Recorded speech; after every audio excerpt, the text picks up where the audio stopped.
전라도의 여름은 무자비했다.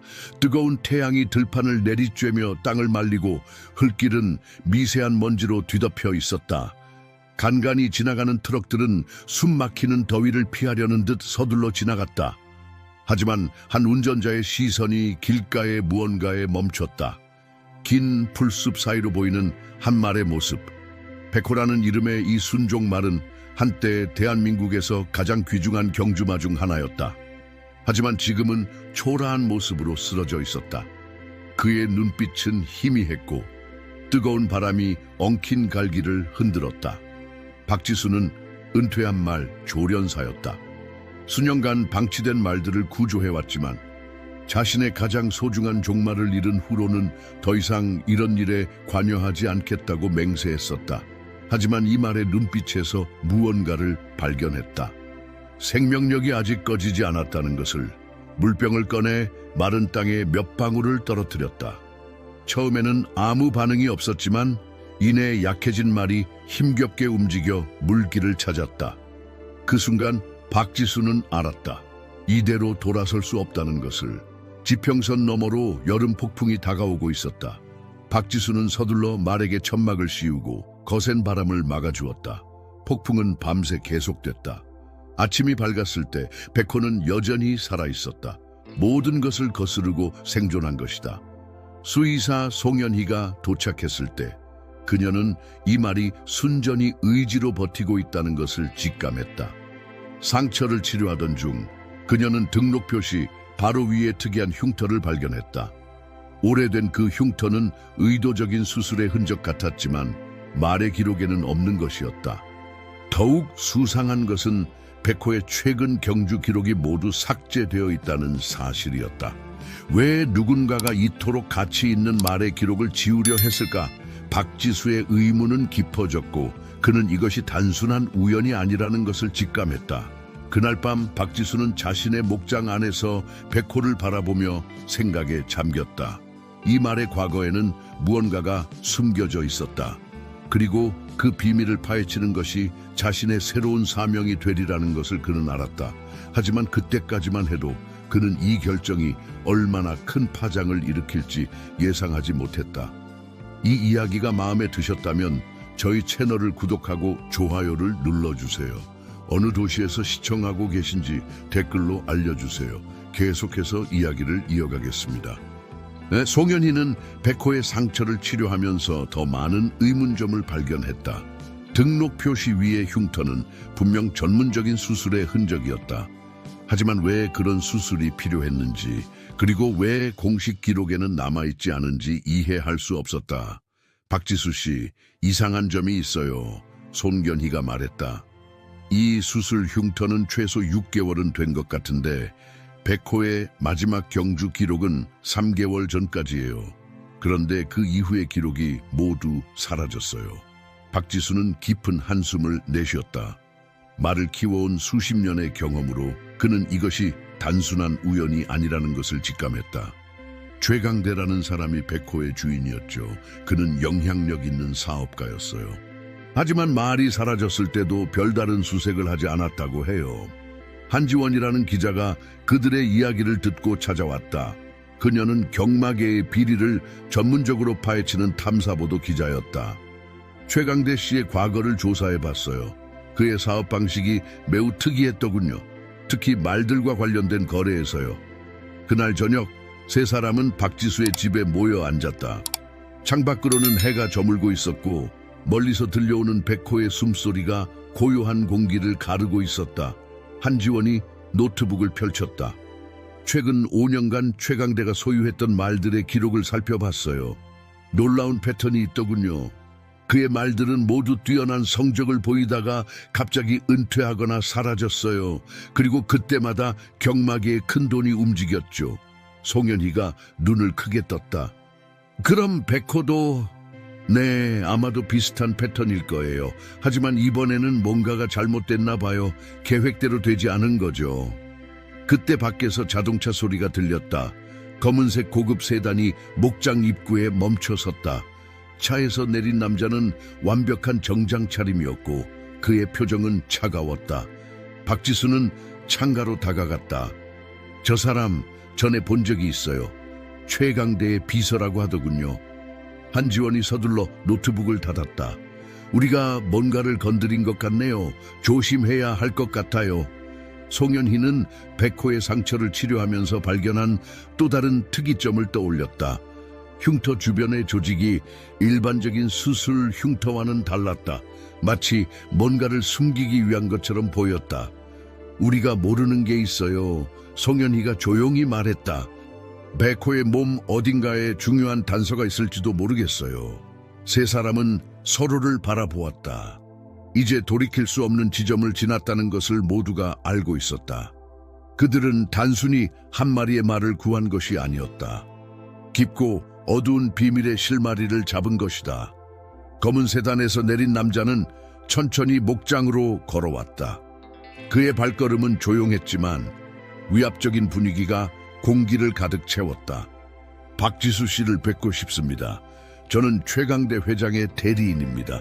박지수는 차분히 대응했다. 무슨 일로 오셨나요? 백회관에서입니다.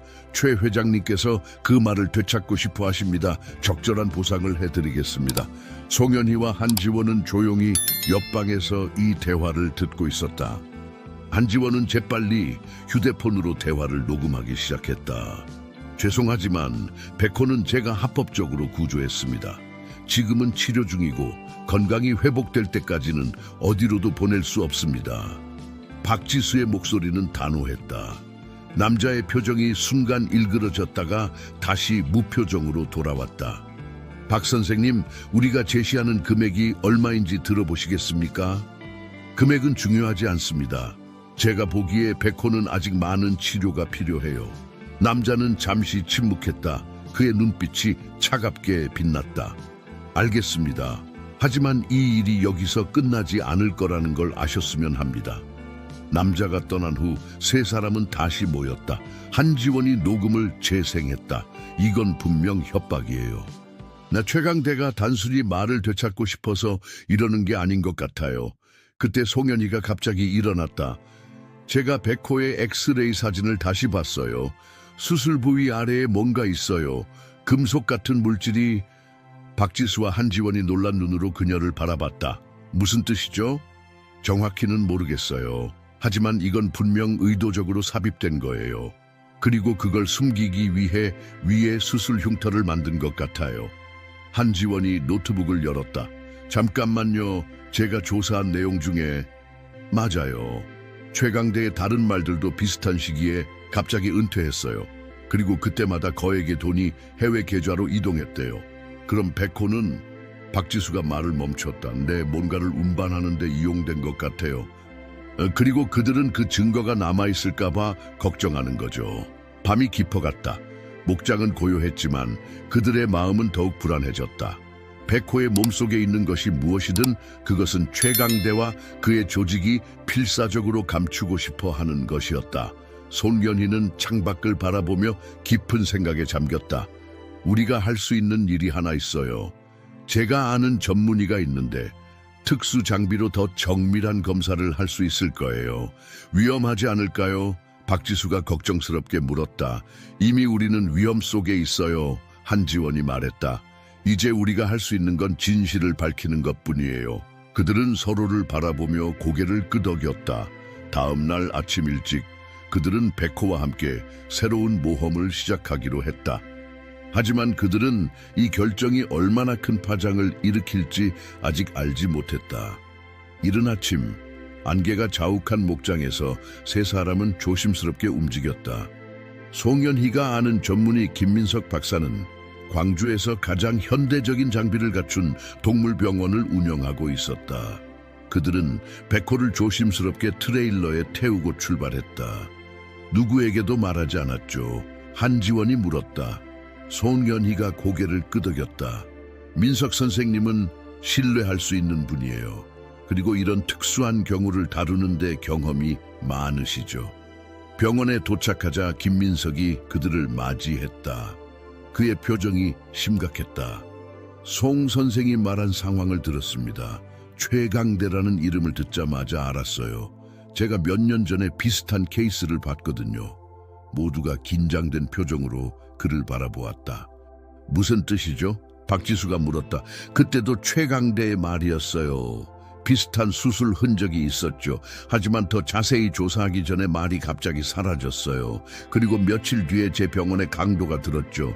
엑스레이 사진과 검사 기록만 가져갔어요. 한지원이 재빨리 메모를 하기 시작했다.